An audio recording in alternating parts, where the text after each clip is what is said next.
A necessidade de pertencer a um grupo está no coração de todos nós. Buscamos ser aceitos e conectados, pois essa conexão nos traz um sentimento de completude. No entanto, essa busca por amor e pertencimento pode se tornar um desafio quando nos perdemos na necessidade de agradar os outros. Nós vamos conversar agora com o psicólogo, escritor e palestrante Evandro Laire sobre o impacto do pertencimento na nossa identidade. Evandro, como essa busca por amor e conexão está ligada à nossa necessidade de completude? Boa noite para você. Olá, boa noite a todos aqui da Novo Tempo que nos assistem. E essa é uma das questões mais profundas do ser humano. Freud já dizia que as neuroses de um ser humano estão ligadas à sua história de amor. Quando a gente vê desde a infância, a gente vê que as crianças, o maior medo de uma criança não é o castigo, não é a bronca, mas o maior medo de uma criança é a rejeição. Na adolescência, a gente tem a mesma questão. A necessidade de pertencer a um grupo faz com que muitas vezes o jovem ele se submeta muito mais ao grupo, os amigos, do que à própria família. E na vida adulta a gente vai ter da mesma forma essa necessidade de aprovação, de pertencimento, de admiração da sociedade. E isso muitas vezes até nos motiva a conseguir algum status, emprego, posição, até bens materiais. Agora, Evandro, a gente nota que muitas pessoas passam a vida buscando ser aceitas por um grupo, mas acabam perdendo a sua própria identidade. Como saber quando estamos deixando de ser fiéis a nós mesmos em nome do pertencimento? Exato. Muitas vezes a gente é comum, né, ver pessoas que acabam deixando de lado a própria essência para ficar atendendo às exigências de grupos. A gente tem que sempre pensar que a nossa jornada precisa ser pautada em alguns princípios, valores. Não há problema a gente se transformar ao longo da nossa história. A questão é que muitas vezes a gente desvia o foco dos nossos sonhos, objetivos, às vezes de condutas que no passado a gente tinha como sendo algo muito valioso e importante para a gente.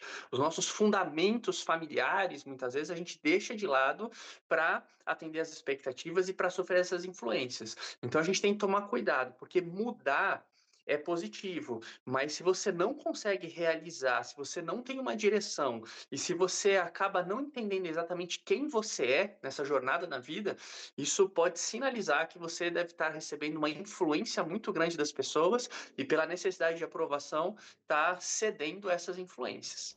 E o amor e a aceitação que nós procuramos nos grupos sociais, seja na família, na amizade ou no amor romântico, nos completam de alguma forma, né?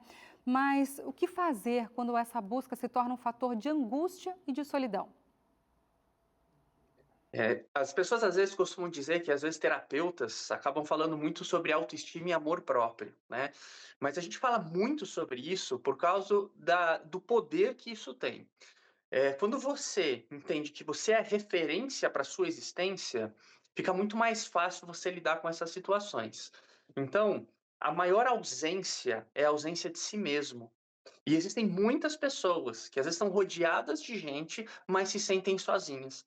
Então, para que você possa sentir a importância que você tem, o valor que você tem e não ceder a essa necessidade de aprovação, é importante você desenvolver esse amor próprio. E você faz isso eh, fazendo coisas que dão orgulho de ser quem você é. Você precisa ter uma vida interessante, precisa ter uma vida honrada.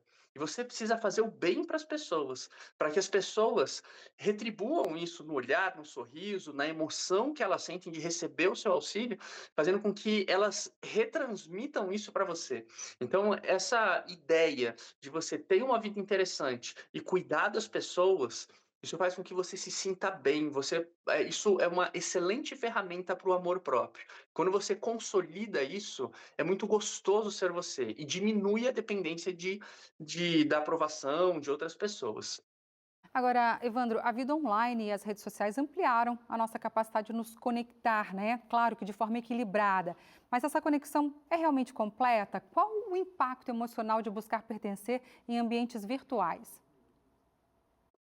Existe uma questão que é pouquíssimo falado nessa coisa do mundo digital e dos relacionamentos digitais, né. A gente precisa diferenciar o que é realidade e o que é eletricidade.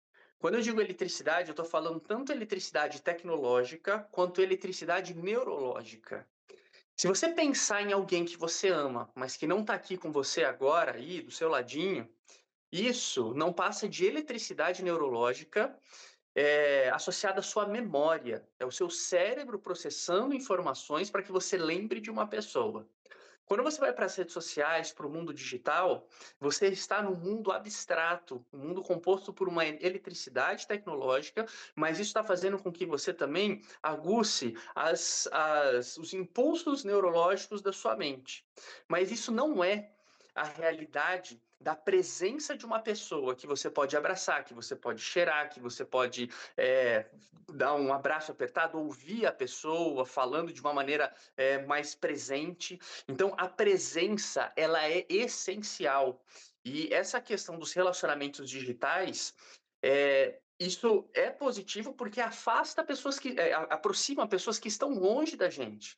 Mas a gente precisa entender a importância de a gente se conectar verdadeiramente com as pessoas no real, no presente, no aqui e no agora, para que esses estímulos sensoriais sejam cultivados, sejam aguçados e desenvolvidos também. E só assim a gente vai ter de maneira eficiente alguns neurotransmissores importantíssimos para a nossa felicidade sendo disparados na nossa mente e trazendo essa sensação de completude através dos relacionamentos. É isso. Muito obrigada, Evandro. Um abraço para você. Obrigada por ter aceitado o nosso Eu convite, agradeço. viu? Tchau, tchau. Abraço para todos os ouvintes. Tchau, tchau. Obrigada.